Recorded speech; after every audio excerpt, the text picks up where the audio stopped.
olyan civil kezdeményezéseknek, ehhez hasonló rendezvényeknek, amik egy kicsit szokatlanok egy-egy százában.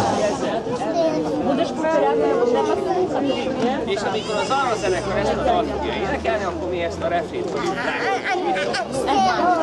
Jó? Oké? Ne tatázzatok! Én tata, de te nem tata, te nyír egy házat. Nyír egy házat. Figyelj! És nem is úgy fogom énekelni, hogy nádaházam teteje, mert nyír egy házat, teteje. Mehetünk? Na gyerünk! Raj! Mindjárt kitépem az összes hajam! Azt azért megnézném. Nincs, ami nincs.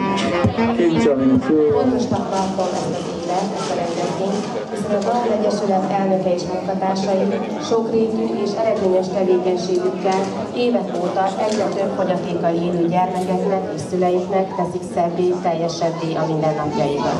Nadrág vagyok hosszú szárral, ne pacsmagolj össze sárral. Ha megtépnek, elszakadok, a világból kiszaladok. Szoknyácskába fennderül, ha elszédüzlet. Alsó szoknya neve benne, és Skóciában ilyen nem kell. És tánc! Mennyi nemes óraság, mennyi sejres túlvaság.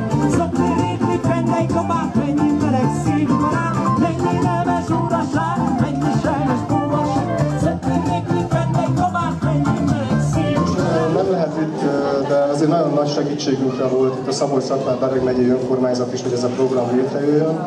És hát nagy szeretettel üdvözlöm a vendégeinket, akik Romániából, Ukrajnából és Magyarországról érkeztek.